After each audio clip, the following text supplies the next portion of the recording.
Happy full moon, everyone, and December 1st. I wanted to come here and share a beautiful message with Lord Ganesha as our guide. I asked if we would be able to be given an encouragement, a word of encouragement for tonight and for the season, and going in and tapping into the full moon energy and our guidance around us. We have the Lord Ganesha card, number 42, from the Whispers of Lord Ganesha Oracle deck. And it says achievement here.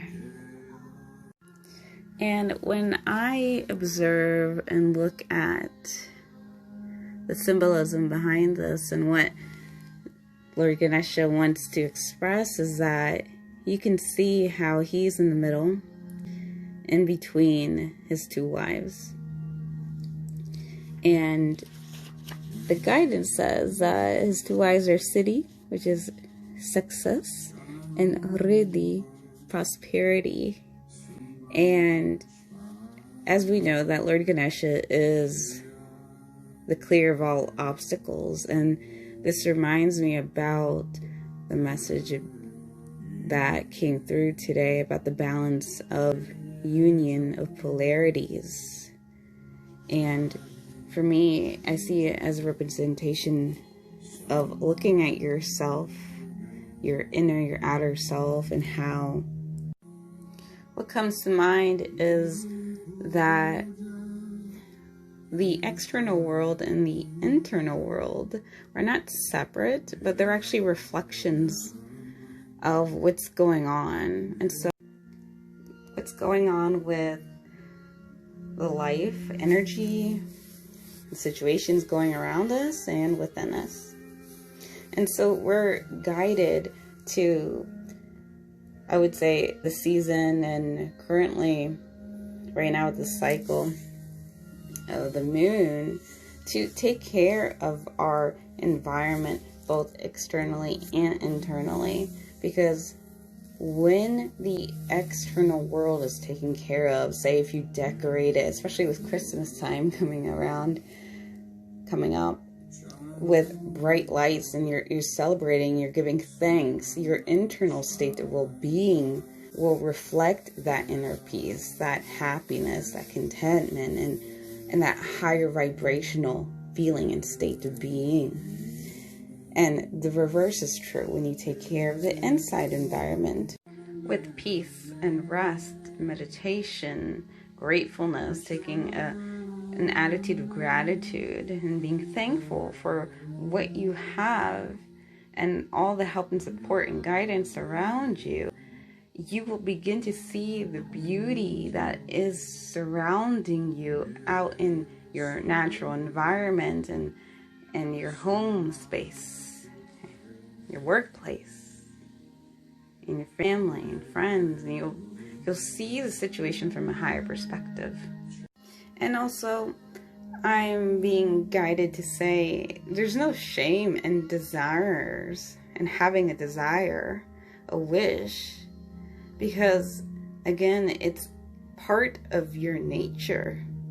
It's at your second level chakra, in which, the root of desire. And if you try to stifle that desire and you're not honest with what it is that you want, that you're only holding yourself back, and you're not being authentic to your truth and your soul expression.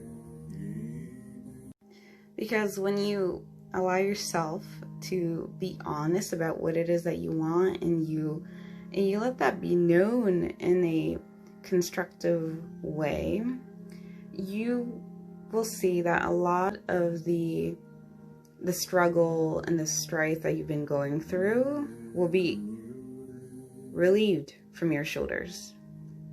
Because oftentimes we're unaware that the universe provides help and guidance from our environment, and really from, people surrounding us, and we just never know where the blessings will come from. And if you're someone who struggles with guilt or shame for having a desire, then that's a sign that your sacral chakra is blocked. And there's no reason to feel that way. I would suggest something that helps me is that I contemplate on a decision, on a choice that I'm wanting to make or do, or something that I desire. And what I do is I'll ask for confirmation. I'll ask for a sign from my guides, from my higher self. And this way, it helps to clear out the desire, to make sure, verify with myself, is it coming from a place of ego that's not going to help me in the direction of my life path, and my spiritual growth, or is this going to help me in that direction and help free me, to help express myself? And that is the message for tonight's full moon reading. Thank you for joining me in my ritual practice and on the mat here. And let me know what images, what whispers and thoughts come to your intuition after hearing this beautiful message of encouragement about the next couple of weeks towards the end of the year. Blessings and Satnam.